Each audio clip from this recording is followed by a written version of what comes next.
What's up guys, welcome to a video I wasn't even going to bother filming. That is until I got this. This is a quote for £250 to fit an oil cooler to a Gen 1 R8. 250 quid. So naturally, me and Enzo here thought, sod that, let's do it ourselves along with the help of our mechanic friend.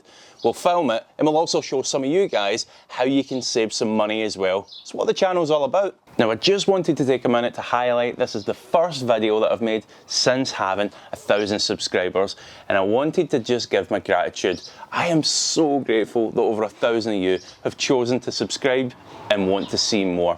We're going to continue with the buyer's guides, we're going to continue with the car reviews, and we're going to continue with the DIY vids just like we're doing today. So if you are new, go ahead and hit the subscribe button. It costs nothing and it really helps us out. Now let's get on to replacing this oil cooler.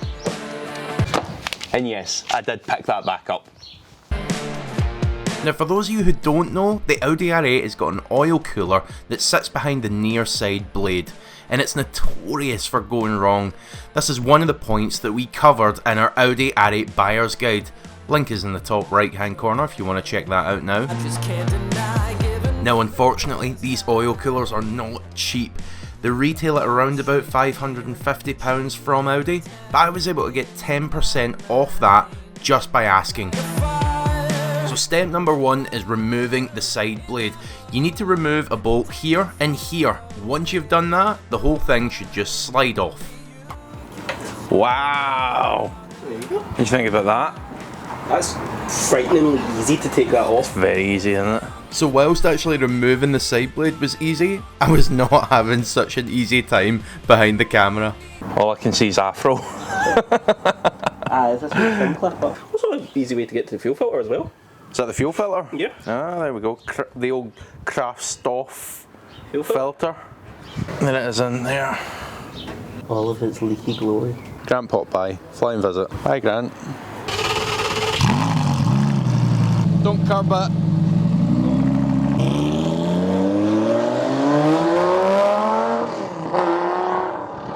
Oh, you don't open it yet? Ta-da! Oh, so we get to do a wee unboxing.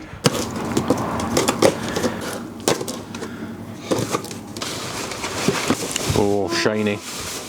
How pretty it looks. Oh my days, that looks amazing. Right, so is that just a cloth with... Yeah, it's just like, it's actually a buffing pad. Just that, with a set of clamps on it, and it just seals the pipe. Perfect. We are finding these are on really tight, so you maybe want to get something that you can kind of pry it with. So that with a coolant pipe on top. There we go. Car's weeing. So is that clamp tight, or is it just It's gravity just that's grabbing it. holding it? It's like not crazy tight at all. It's like literally just grabbing it, but now I've got it up at the way, I'll be able to unclamp it and it won't leak everywhere. One down, 3 to go. Yeah. Yeah, so we did think we were going to be able to just get it all out from taking the side blade off, but the oil pipe bolts on this one are really tight. So we're going to whip the wheel off to the wheel arch lining out, hopefully gives a wee bit more access. Not the end of the world, but adds another 15-20 minutes onto the job.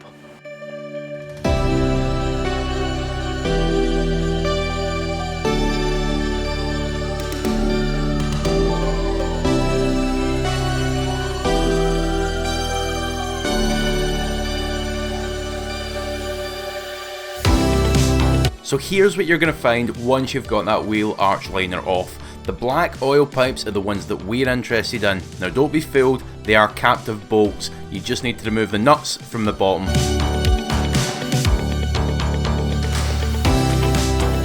Now it is a little bit tight in there, but just persevere and you'll be fine. Thankfully these black pipes are onto flexi hoses, so you can't really go far wrong. We found using a small pry bar really helped leverage them off. What do you have there? Oil cooler. So we're going to steal these and put them in the old cooler and help seal off any oil that's left inside it. All around this seal is basically where the oil's been protruding out. If you look in there, you can actually see some of the oil sitting in the seal. Yep. Basically there's two pipes that go actually up into your oil cooler. These two feeds here and here. They actually have like protruding pipes up the way, and they've got an O-ring on it, and that's what seals this onto the actual base plate. And basically what happens is they two seals give out. Obviously 10 years of driving, O-rings, heating and cooling, they're going to fail, they're going to hang. Audi say they don't fail, so they don't replace they don't stock the O-rings. So what I'm going to actually do for a future part for the Scottish Car Clan is I'm going to strip it apart, I'm going to find appropriate O-rings, and I'm going to start refurbishing the units to stop you having to pay £500 a unit. An interesting one if any of you guys are into your bikes. Look at that, KTM. Check this out guys, you're definitely going to want to clean in there. Mine is absolutely filthy.